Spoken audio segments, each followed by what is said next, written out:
3, 2, 1, 0.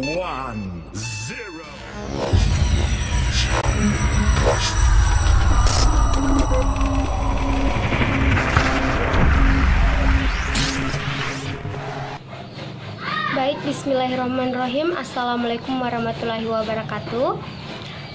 Kami dari kelompok 3 ingin mempresentasikan hasil kerja kelompok kami, yaitu sejarah dan teori Ralph Darvis. Selanjutnya, langsung saja tanpa mengulur waktu, perkenalkan, nama saya Andi Selvi Ratikasi Sinosi sebagai moderator dan pembaca kesimpulan. Yang kedua, teman saya Muria Ismail sebagai pemateri pertama, Nurul Wahida sebagai pemateri kedua, Leili Sagita sebagai pemateri ketiga, Revi Ananda sebagai pemateri keempat, Reza sebagai pemateri kelima, Fahrul sebagai pemateri keenam, dan Anggia Priani sebagai pemateri ketujuh. Saya persilahkan kepada pemateri pertama, Muria Ismail. Baik, Assalamualaikum warahmatullahi wabarakatuh. Di sini saya sebagai pemateri pertama akan menjelaskan 2 poin penting, yaitu pendahuluan tentang teori organisasi dan pengertian organisasi. Langsung saja yang pertama, yaitu pendahuluan organisasi. Teori adalah pendapat yang dikumpulkan sebagai keterangan mengenai suatu peristiwa. Teori adalah suatu set hipotesis yang saling berkaitan atau pernyataan mengenai suatu gejala atau satu set gejala. Secara deskriptif, teori dimaksudkan untuk memberikan pemahaman yang lebih baik dan mendalam terhadap beberapa fenomena. Dalam hal ini, pemahaman tentang organisasi yang memungkinkan terciptanya manajemen organisasi yang lebih baik. Teori secara deskriptif juga dimaksudkan untuk memahami apa dan mengapa segala sesuatunya dapat terjadi. Sementara secara normatif atau preskriptif menyangkut bagaimana sesuatunya harus terjadi atau apa yang dilakukan terhadap sebuah keadaan yang diidentifikasikan secara deskriptif. Yang kedua, yaitu pengertian organisasi. Organisasi adalah hubungan pekerjaan antara manusia yang satu dengan yang lain dalam sebuah kelompok demi terwujudnya pekerjaan tersebut. Organisasi juga merupakan proses kerjasama di antara manusia yang satu dengan yang lain untuk menciptakan tujuan bersama. Di dalam kelompok organisasi juga memiliki sistem koordinasi yang jelas dalam struktur dan konteks sejarah teori organisasi. Terima kasih, itulah tadi pemaparan dari saya.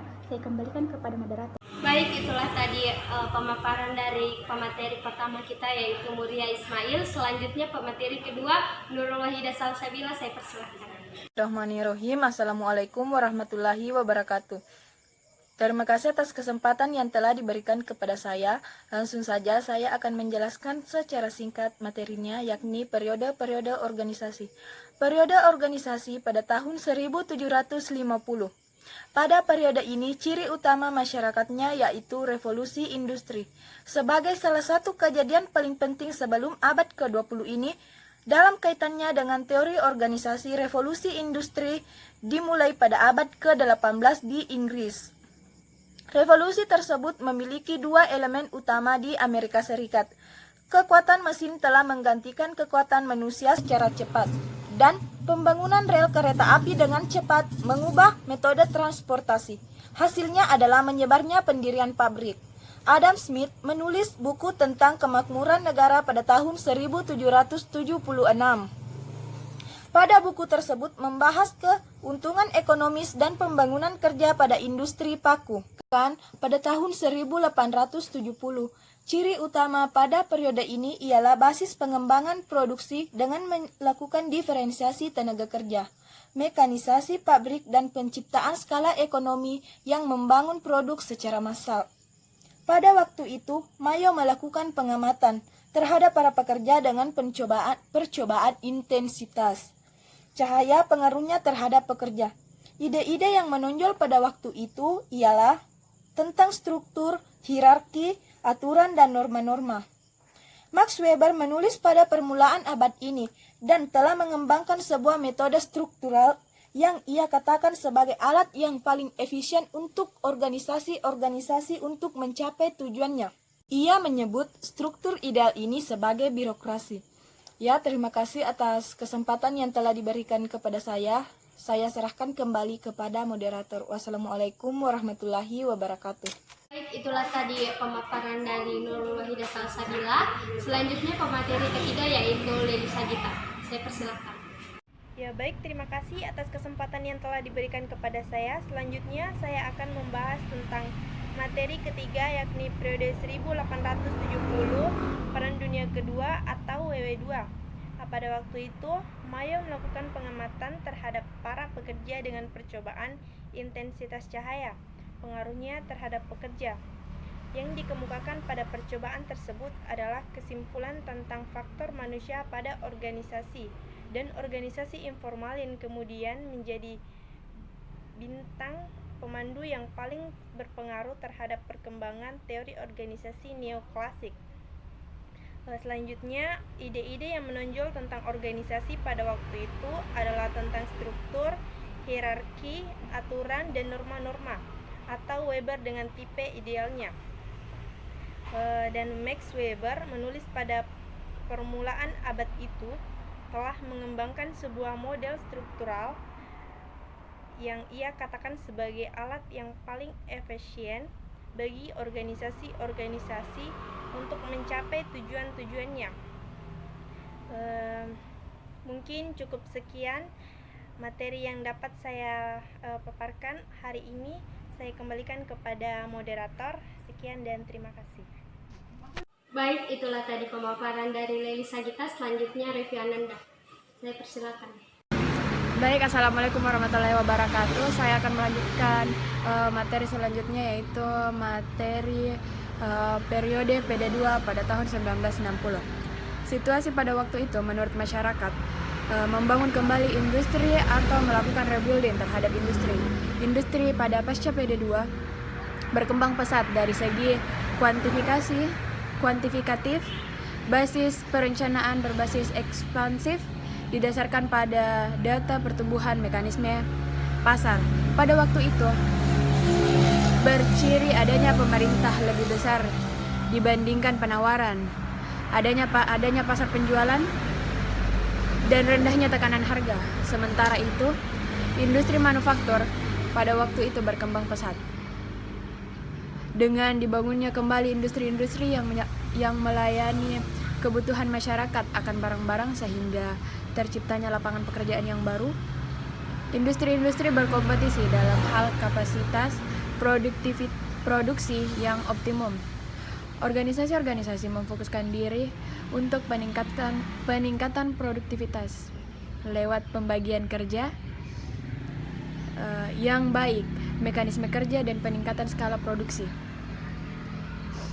Tokoh yang menonjol dalam menciptakan model pemikiran adalah Keynes, Simon 1940 dalam teori pengambilan keputusan, Miller 1940 dalam pendekatan sosio-teknikalnya, termasuk anggota Tavistock Institute of Relation di Inggris, juga menunjukkan pentingnya perhatian akan hambatan teknologi dan kebutuhan manusia untuk memperoleh hubungan sosialnya ketika mendesain struktur organisasi.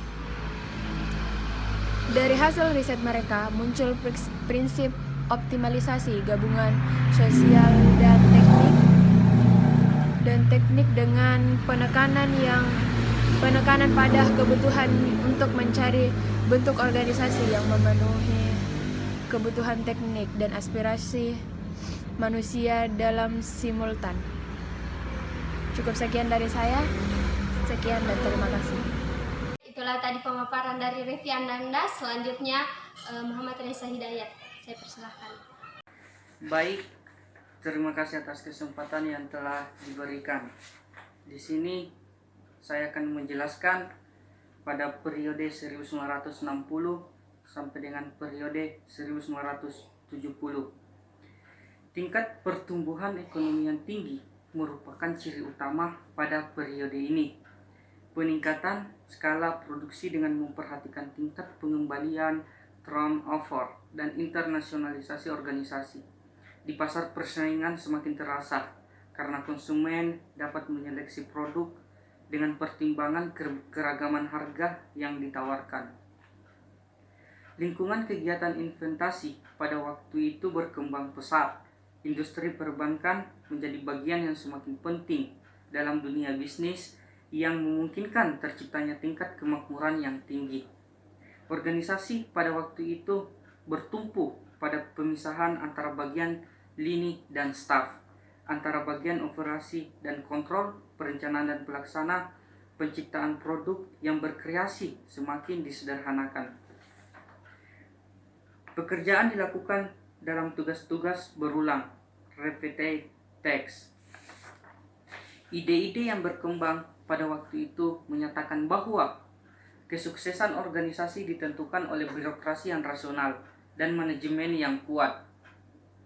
Teori ketidakpastian dengan pemahaman akan pentingnya hasil eksternal dikembangkan oleh Pak Woolworth, N. Menber, dan John Ward dalam studinya mengenai struktur organisasi dan tingkat teknologi, secara meyakinkan menunjukkan bahwa tidak ada terbaik untuk mengorganisasikan suatu bisnis dan bahwa bentuk organisasi berdasarkan prinsip klasik yang menekankan kesatuan, perintah, hierarki, kejelasan struktur dalam menyatakan jarang dipraktikkan oleh perusahaan yang sukses. Dalam salah satu tesis dari Douglas McGregor menyatakan bahwa ada dua pandangan tentang manusia. Yang pertama pada dasarnya yaitu negatif, yaitu teori X, dan positif, yaitu yang dikenal dengan teori Y.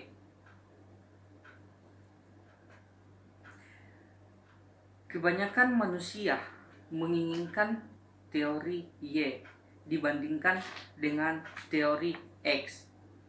Makin tinggi tingkat persaingan internasional mendorong teoritis menciptakan organisasi yang mampu bersaing secara global. Hasil studi yang terkenal dilakukan oleh Ansel 1965, Harvard, Alfred Handler yang dipublikasikan pada tahun 1960-an.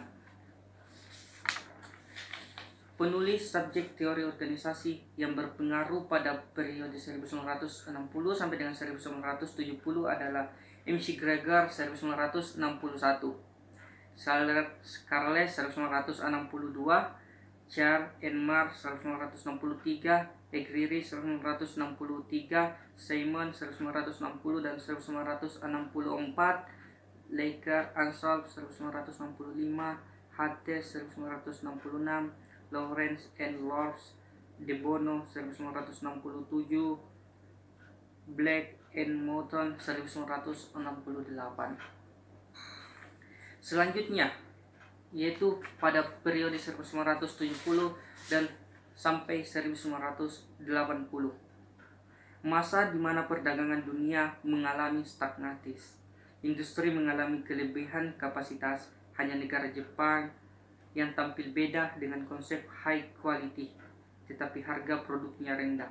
Situasi persaingan pada waktu itu berdampak pada daur hidup produk yang semakin pendek, dibarengi dengan krisis energi karena harga minyak membumbung tinggi dan berimplikasi terhadap tingkat suku bunga bank yang tinggi, sehingga dunia usaha pada waktu itu melakukan restrukturisasi besar-besaran dan pengendalian usaha mereka secara ketat. Situasi pasar pada waktu itu sangat memprihatinkan. Daya beli masyarakat mengalami penurunan. Isu demokrasi adalah isu yang paling menonjol di dalam kehidupan bernegara, termasuk muncul berbagai organisasi yang berbasis demokrasi. Dengan situasi persaingan yang terjadi, kemudian berdampak pada perubahan budaya organisasi, di mana kualitas menjadi fokus perhatian organisasi dan lebih berorientasi pada konsumen serta melakukan berbagai hal secara baik dan benar sejak awal demi menjaga kualitas produk yang dihasilkan. Dengan demikian, organisasi pada waktu itu adalah organisasi yang betul-betul fungsional dalam mencapai kinerja yang berorientasi pada mutu. Ide-ide berkembang sebagai konsep organisasi adalah pendekatan sistem, konsep demilling joral, konsep quality thinking, kedekatan hubungan antara produsen dengan para pelanggan, pentingnya komunikasi dan kerjasama. Peningkatan kualitas adalah jalan untuk meningkatkan efisiensi. Keberhasilan ditentukan oleh kualitas, struktur dan komponen-komponen manajemen. Ansol 1976. Pengembangan hal ini dengan melakukan rumusan perencanaan strategis menjadi sebuah strategi manajemen organisasi. Dengan kata lain, ide-ide teknikal yang berkembang pada organisasi dekade ini adalah otomatisasi dalam kegiatan produksi dan pemasaran, penciptaan organisasi yang semakin simpel, penciutan jumlah staf, perpendekan rute komunikasi, integrasi dan desentralisasi, pengembangan yang sifatnya paralel, proyek manajemen, gugus tugas, just in time, JIT, manufacture resource planning, MRP, manufacturing resource planning 2, MRP 2, OPT, penulisan subjek teori organisasi yang berpengaruh pada periode 1970 sampai 1980 adalah Redin 1971, Hersey 1975, Blanquer 1976. Baik, terima kasih atas kesempatan yang telah diberikan. Selanjutnya dikembalikan kepada moderator. Dari pemaparan dari Reza Hidayat, selanjutnya Fahrul Hamad Fuadi. Saya persilahkan.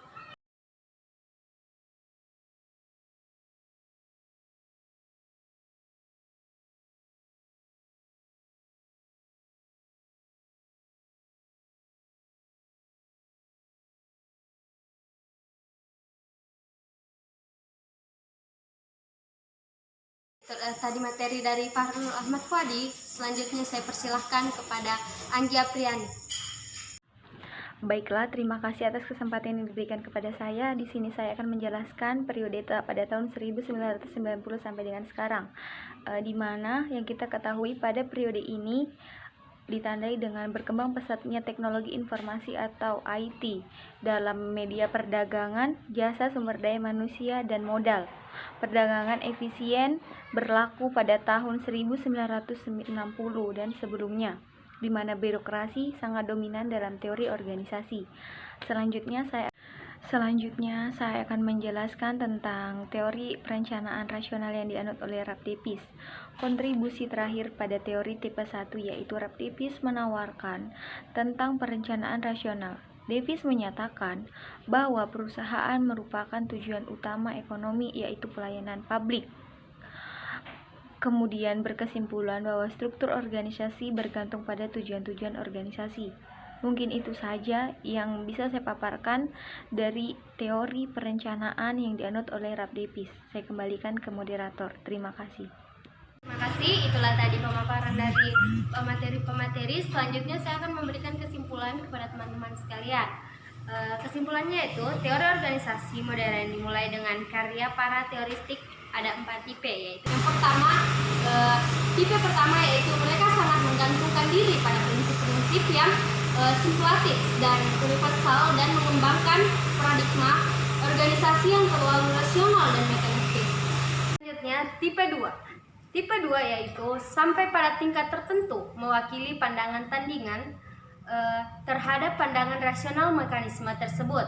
Fokus kemudian menjauh dari pembagian kerja dan kekuasaan yang disentralisasi ke arah organisasi yang lebih demokratis. Faktor manusiawi yang cenderung diperlukan sebagai suatu yang biasa dapat diramalkan oleh para teoretikus. Tipe 1 menjadi yang paling utama sebagai inti dari teori organisasi tersebut pada tahun 1930 sampai 1960. Keadaan organisasi dewasa ini lebih mencerminkan kontribusi para teoretikus. Selanjutnya tipe 3 dan tipe 4. Para pendukung pandangan kontingensi mengambil alih pandangan yang diberikan oleh para teoretikus sebelumnya dan menyusunan kembali ke dalam konteks situasional. Kontingensi selalu menggarisbawahi penegasan bahwa tidak ada cara yang terbaik telah membuat langkah yang cukup berarti dalam mengidentifikasi variabel-variabel kontingensi yang paling untuk menentukan struktur yang tepat preskripsi politik yang diambil oleh para teoretikus.